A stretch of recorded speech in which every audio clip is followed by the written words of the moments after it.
A 40mm cube is able to hold up a small rhino. 3D printed parts are a lot stronger than a lot of people realize. In this video, we actually go through and test just how strong they are when you vary the wall thickness of that 3D printed part.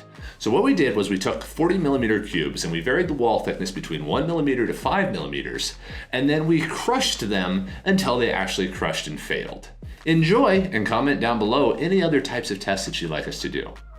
The first test is of a 1mm wall. Not very high expectations for this one, but as we watch it grow up, you can see the bowing and flexing from the outer side. Of course, if there was infill in these tests, that would have some impact on strength, but we want to focus entirely on the wall thickness. So this acts as almost a standard sort of supported beam.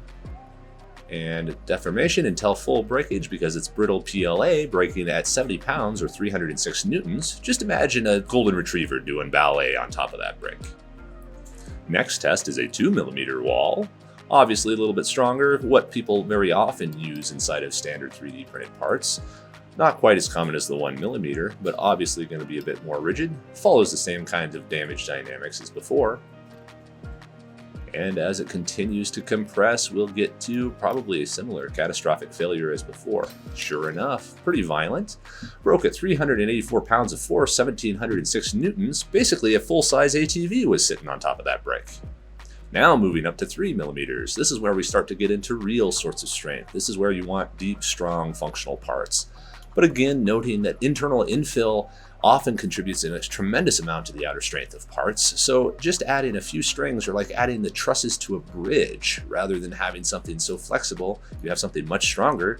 But we have failure coming up any second now. Good bang there at 609 pounds, basically a treadmill.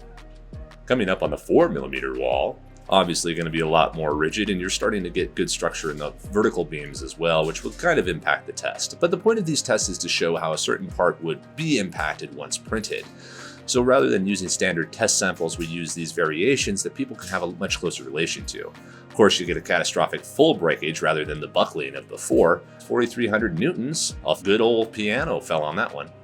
Coming up on the 5mm wall. Rarely would you ever print this. Again, it's not really necessary when you have interior infill, but it's good to have if you're ever making an enclosure or need a wall thickness for a box that you might be making. Probably a similar breakage to the previous one where you don't have the buckling and the vertical supports. A lot of compression there, a lot of compression there. Coming along, just a little bit of bowing. Keeps on pressing. And we're pushing, coming up a little bit more. Just about to max out the scale. We'll see how far we can get here. Trying to buckle, just might break, but we have maxed out the full scale. We maxed out at 1,330 pounds, 6,000 newtons. Fill up a hot tub with water and set that on top of that brick, because that's what it can take. So 3D printed parts are a lot stronger than many people realize, but you have to realize that they would be even stronger than that in real life. In this video, we didn't have infills. Go ahead and watch our other video where we test how strong that is and how you vary infill to make a part stronger. It drastically changes how the part behaves because it's like putting cables and trusses inside of some structure. Rather than just having the structure, you have all of the strength from the tension and pulling of those interior supports. We want to keep on making these videos, and we're currently running a Kickstarter for the production of more videos by getting better and more formalized test equipment. So go over there, check that out, and let us know what you think, and help us out if you feel like it. Have a great day, everybody.